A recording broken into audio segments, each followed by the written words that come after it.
हम अपराध किसी का करते हैं और क्षमा कहीं जाकर मांगते हैं। अपराध पड़ोसी का करेंगे, अपराध परिवार का करेंगे, अपराध समाज का करेंगे, और क्षमा मंदिर में सड़े हुए केले चढ़ाकर भगवान से मांगेंगे। फ्रिज में जो से केले काले पड़ जाते हैं, जा मंदिर में चढ़ाया। जिन फलों को कोई न खावे वो भगवान कहते कोई बात नहीं, हम इन्हीं से काम चला लेंगे, चिंता मत करो। तो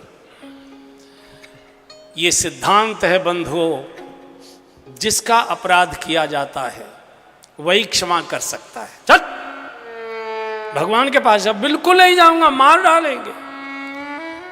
नारद जी ने कहा अगर मारना होता तो भगवान मार नहीं देते तुमको, अब तक छोड़ देते क्या? जा। बोले आप चलिए ना, आप चलिए। बोले नहीं, मेरे जाने की जरूरत नहीं। भगवान बहुत कोमल है, अति कोमल रघुवीर सो। यद्यपि अनंत कोटि ब्रह्मांड के नायक हैं, लेकिन उनको किसी का रहते न प्रवचित चूक किए कि उनको दोष देखना आता ही नहीं है। और देख भी लें तो देख दोष कबहुन उर आने, उनको कभी याद भी नहीं रहता है कि इसने मेरे साथ ऐसा ऐसा दोष किया था। हम किसी का उपकार याद नहीं रखते और भगवान किसी का अपकार याद नहीं रखता। भगवान यही विशेषता है बस। जैसे पिता बच्चों के अपकार को कभी याद नहीं करते, हमेशा उनको आशीर्वाद और संपत्तियां ही नाम करके जाते हैं। तो जा। बोले मार डालेंगे, मैं कैसे? बोले नहीं। अच्छा ये बताओ कि भगवान पूछेंगे कि पहले क्यों नहीं क्षमा मांग ली थी, पहले भाग कर क्यों गया? क्या बोलूं? ना जी ने समझा दे, कह देना भगवान आपका जरा प्रभाव देखने चला गया था कि आपका प्रभाव कहाँ कहाँ तक छाया हुआ है, आपका प्रभाव कैसा है। ठीक है, ये तो मैं कह दूंगा कि आपका प्रभाव कैसा है, लेकिन ये बताइए कि जब भगवान पूछेंगे कि अब क्या देखने आया है?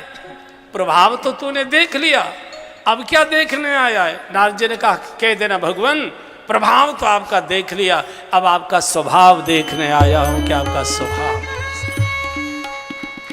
और भगवान अपने स्वभाव से जाने जाते, प्रभाव से नहीं जाने जाते। अस स्वभाव कहूं सुनहु न देखूं, कहूं खगेश रघुपति समलेख। और जाकर जयंत ने प्रभु के चरणों में पछाड़ खाकर दहाड़ मारी है।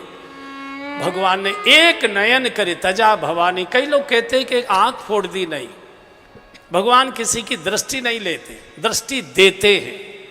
इसको तो आंख थी ही नहीं, ये तो मोहांध था, सत्ता के मोह में अंधा था, इसको मालूम ही नहीं था कि शुभ कौन और अशुभ कौन है।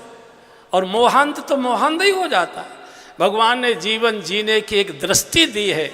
इतने बड़े बाप के बेटे होकर ऐसा अशुभ व्यवहार करते हो? एक नयन कर तजा भवानी। भगवान के काल के बाण से किसी ने अगर बचाया है जयंत को, तो साधु के आशीर्वाद ने बचाया है। इसलिए हर समय भगवान से हम लोग प्रार्थना करते हैं, प्रभु किसी संत से मिलन करा,